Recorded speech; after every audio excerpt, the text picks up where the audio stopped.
안녕하십니까? 저는 곧 칠순을 앞두고 있습니다. 저는 5살짜리 손자가 하나 있는 아주 평범한 할아버지죠. 오늘따라 돌아가신 저희 할머니가 너무 그리운 나머지 늦은 밤 이렇게나마 글을 써내려가 봅니다. 저는 가족이 딸랑 할머니 하나 있었어요. 제 할머니는 참 곱고 이쁘게 늙으셨어요. 고생을 많이 했는데도 불구하고 말입니다. 저희 아버지 되는 인간은 집을 나가버렸습니다. 제가 국민학교에 다니고 있던 시절 아직도 생생하게 기억이 나요. 매일 술에 취해 들어오시고 어머니에게 손찌검을 하곤 했거든요. 어쩔 땐 처음 보는 여자와 함께 집으로 들어와 돈 달라고 행패를 부리기도 했습니다. 제가 기억하는 어머니의 모습은 늘상 눈물을 흘리는 모습뿐이었죠. 어머니는 아버지를 향한 화가 주체되지 않는 날이면 저에게도 심심치 않게 폭력을 휘두르곤 했어요. 제가 아버지를 쏙 빼닮았었거든요. 매일 저 때문에 이렇게 살고 있는 거라고 소리치며 손을 휘둘렀고 우셨어요. 어린 저는 그게 참 상처가 됐습니다. 내가 정말 왜 태어났는지 스스로가 너무 싫어졌어요. 그러다 결국 아버진 누군지도 모르는 여자와 눈이 맞아 집을 나가버렸습니다. 이게 요즘 시대야 당연히 안 될 법한 일이지만 그 당시에는 비일비재했었던 일이었어요. 그렇게 버려진 어머니는 저를 책임질 생각보다는 어머니 스스로 자유롭기를 원하셨습니다. 어머니는 커다란 시장 앞에 저를 두고 잠시 기다리라고 하신 뒤 사라졌어요. 그게 마지막 모습입니다. 그날 절 찾으러 뛰어오셨던 분은 저희 할머니였죠. 저는 그렇게 할머니의 손에서 자라게 되었습니다. 후에 들어보니 어머니가 시장에 저를 버리고 할머니께 자기도 떠날 거라고 아이 없이 자유롭게 살 거라고 말을 하셔서 헐레벌떡 저를 찾아오셨던 거였죠. 당시 할머니는 부업을 이용해서 겨우 혼자서 살고 계셨는데 갑자기 생긴 저로 인해 새로운 일자리를 구하셔야만 했어요. 그러다 구한 일이 부잣집 집에서 허드렛 일을 해주는 일이었습니다. 그쪽 집에서 아무래도 조금 나이가 있으셔서 연륜 있으신 분을 구한다고 했었기에 저희 할머니는 일을 하게 되었어요. 그리고 당시에는 여자들이 할 수 있는 일들이 많이 없었기도 했습니다. 그렇게 제가 국민학교에 다녔던 시기 내내 할머니는 허드렛 일을 해야 했어요. 저를 위해서요. 그런데 하필 그 부잣집에 하나 있는 아들내미가 바로 저희 학급의 반장이었습니다. 그놈은 진짜 다시 생각해도 이가 아득 갈릴 정도로 천하의 못된 놈이었죠. 하루는 학교에 갔더니 저보고 하녀 아들이라고 아이들이 놀리면서 지들끼리 낄낄거리더군요.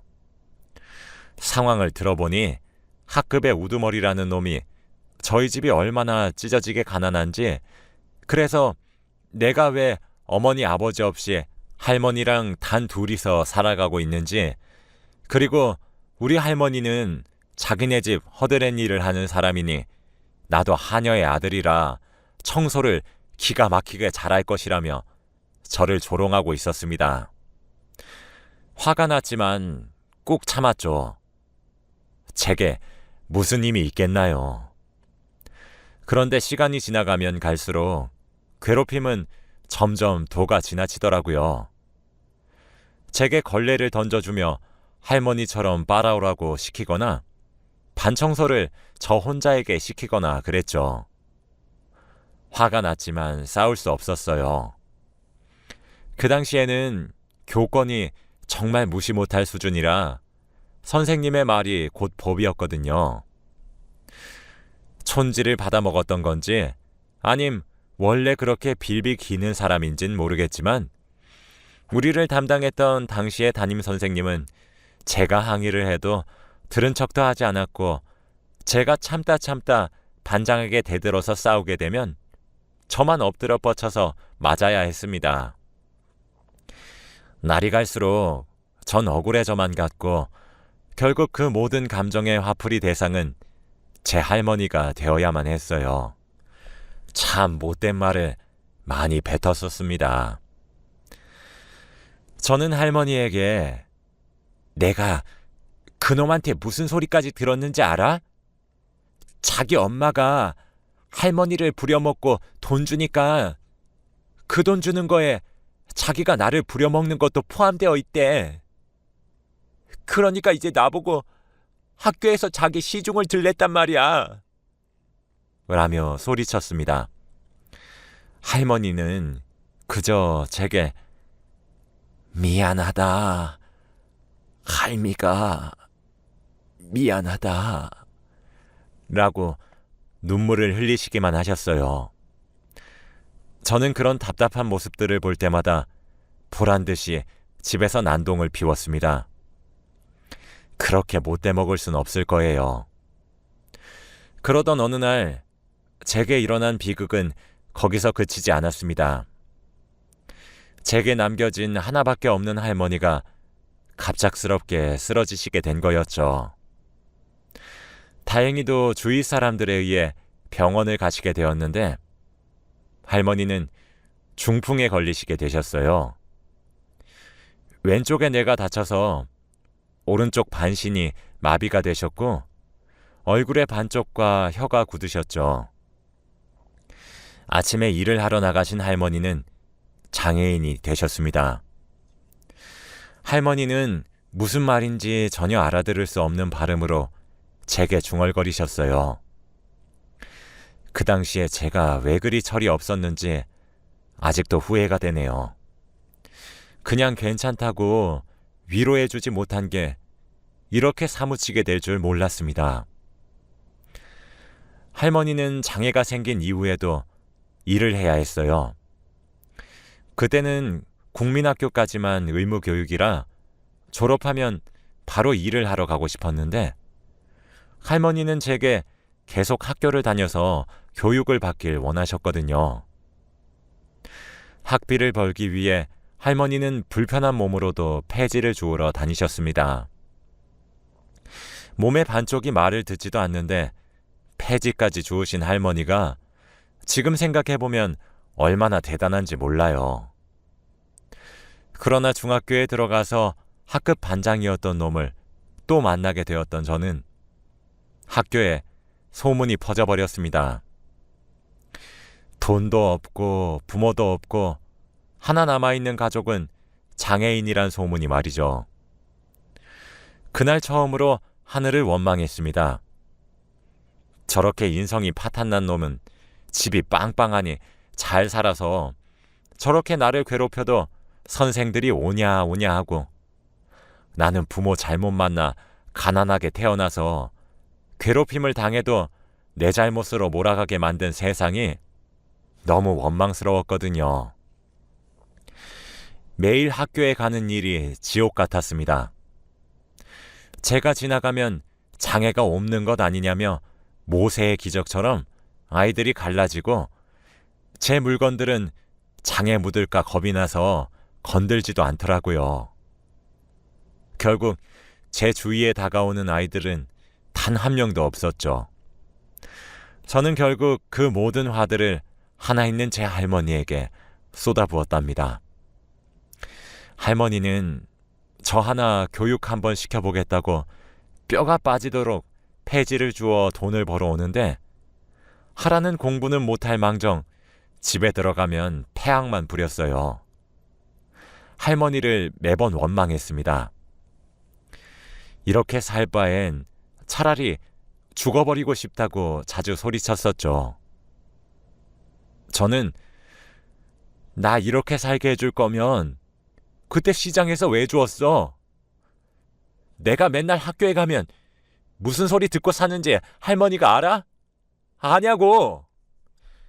몸도 제대로 움직이지도 못하는 주제에 라고 소리치며 뛰쳐나가곤 했습니다.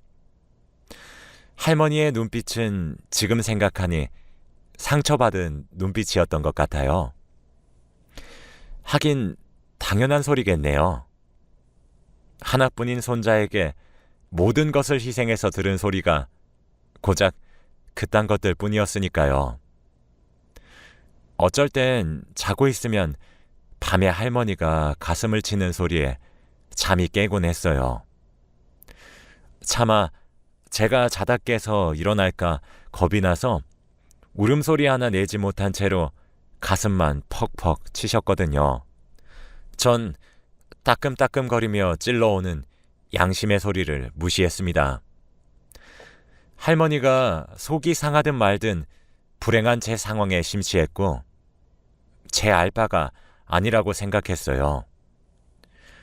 제 반항이 하늘을 찌르던 어느 날, 그날따라 학교에서 받은 괴롭힘의 수위도 너무 심했던 날이었어요.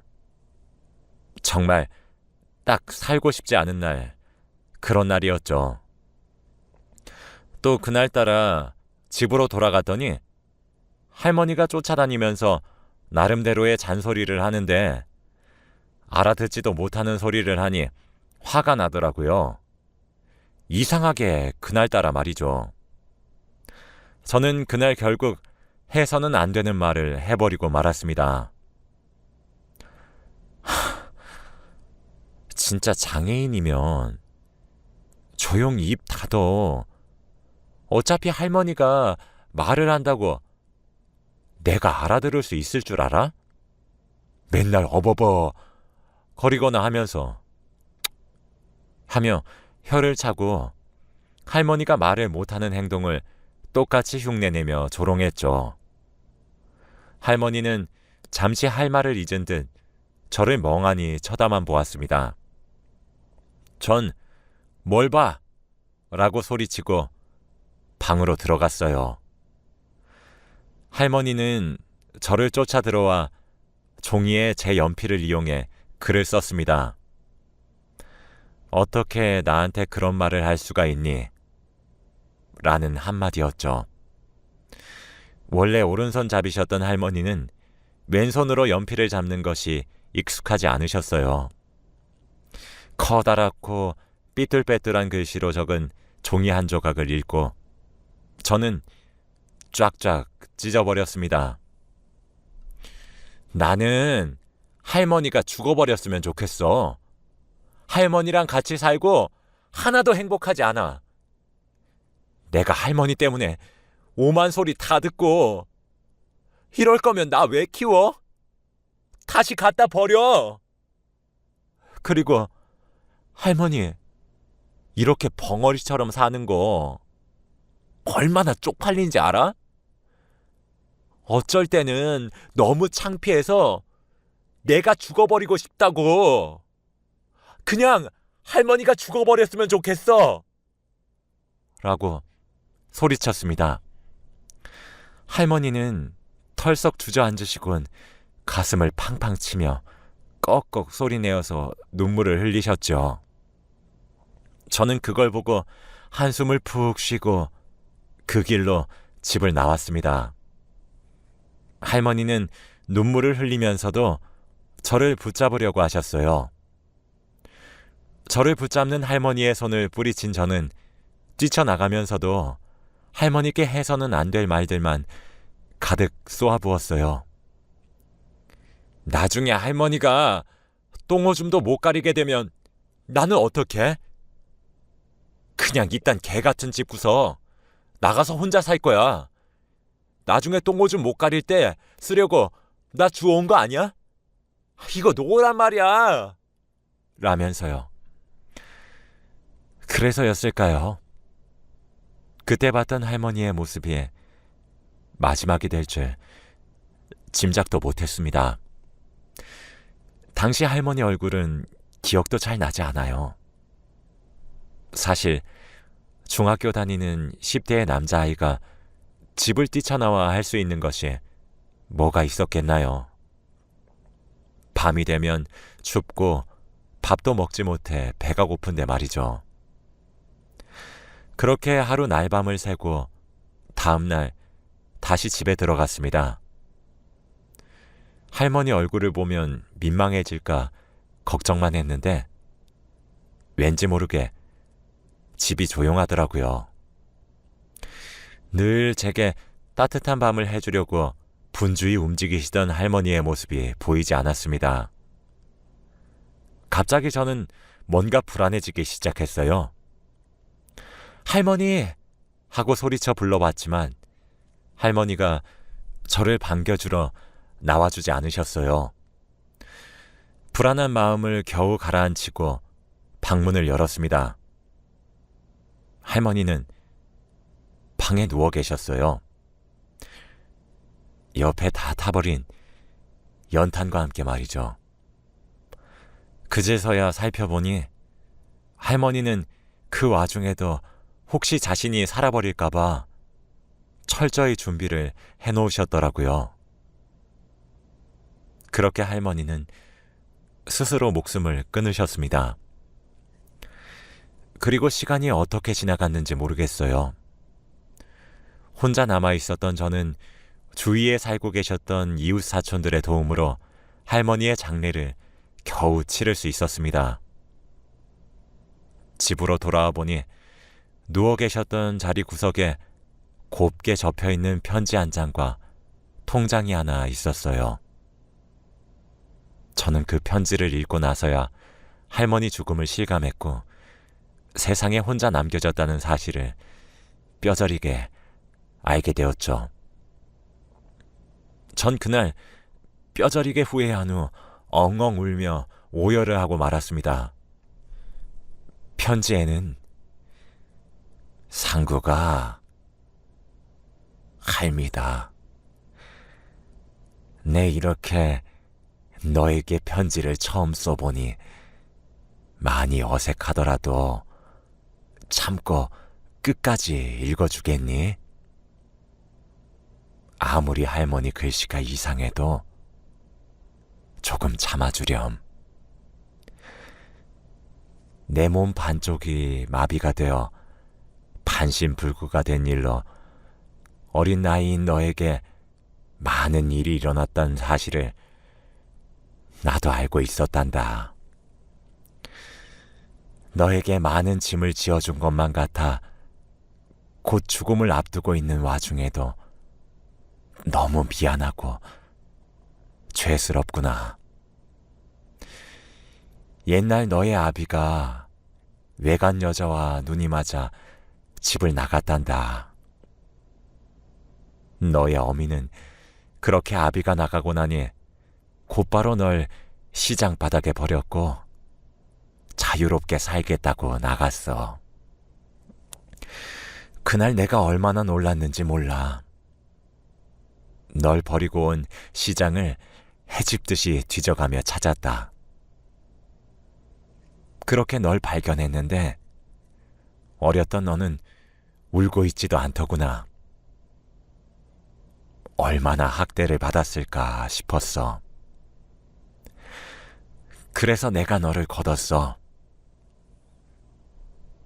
내 자식 잘못 기른 죄를 사하는 마음으로 널 키웠다. 남부럽지 않게 키우려고 사방팔방으로 노력했지만 오히려 내 꼬리에 이리 말도 안 되는 모습이 되어버리니 너에게 얼마나 큰 짐을 지어주게 된 줄도 몰랐단다.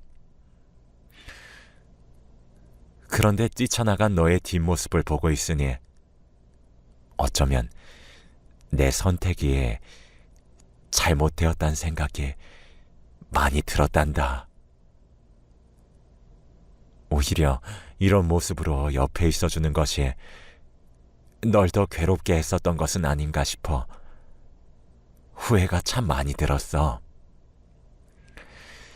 그동안 못난 할미 때문에 불행했던 것들 모두 잊어주면 안 되겠니?